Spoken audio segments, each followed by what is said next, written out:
Hey viewers, have you ever wondered how bleeding stops automatically after an injury? This happens due to the blood clotting mechanism. Today, we are going to learn about the blood clotting mechanism. So, Assalamu alaikum warahmatullahi wabarakatuh. Welcome back to my channel, AR Paradin. See, so blood clotting mechanism is a vital physiological process that prevents excessive blood loss after injury. In this video, I will clearly explain step-by-step mechanism of blood coagulation or blood clotting, including platelets activation, clotting factors, thrombin forms, and thrombin formation and fibrin clot formation. Okay, so what will be the mechanism of blood clotting? When a blood vessels is injured, the body immediately starts the process of blood clotting to prevent excessive blood loss. The mechanism occur in few steps as follows. First step is injury and vasoconstrictions. See, due to injury, the damaged blood vessels undergo vasoconstriction. Vasoconstriction is nothing but the narrowing of the blood vessels. This reduces the flow of blood from the injured area. So, coming to the step 2, platelet plug formation. Platelet adhere to the damaged site of the blood vessels. They become activated and released chemical that attracts more platelets, forming a temporary plug. Next, coming to the third step, release of clotting factors. Damaged tissues and platelets releases clotting factors in the presence of calcium ion and vitamin K. These factors initiate the coagulation process. See, if these are not present, then the clotting factor uh, is not going to work.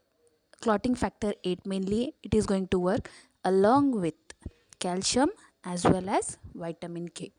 Next, coming to the step 4, formation of thrombin. Inactive prothrombin is converted into active thrombin. See, next,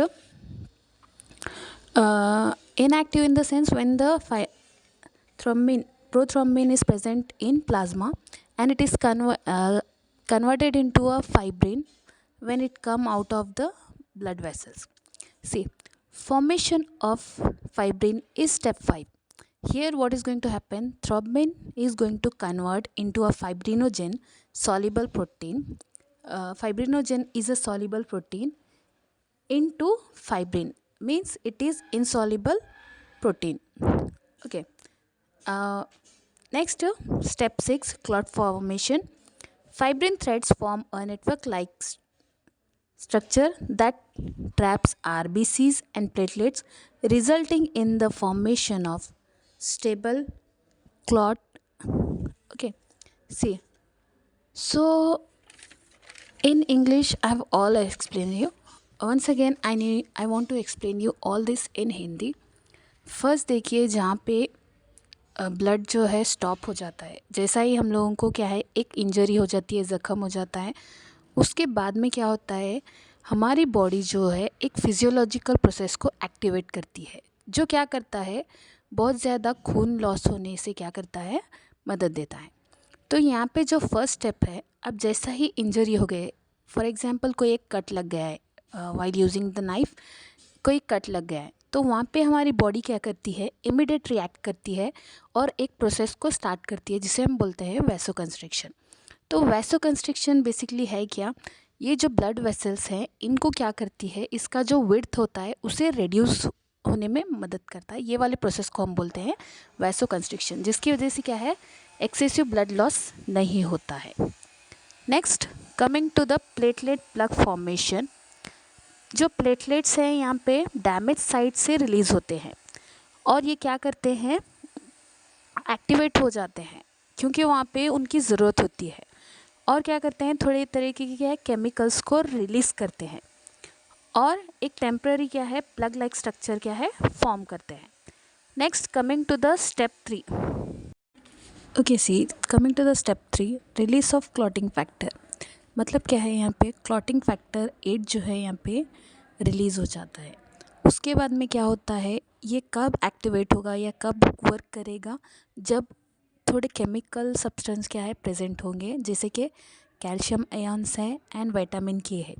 अगर ये present है तो ही क्या होगा, clotting factor 8 जो है अपना काम कर सकेगा।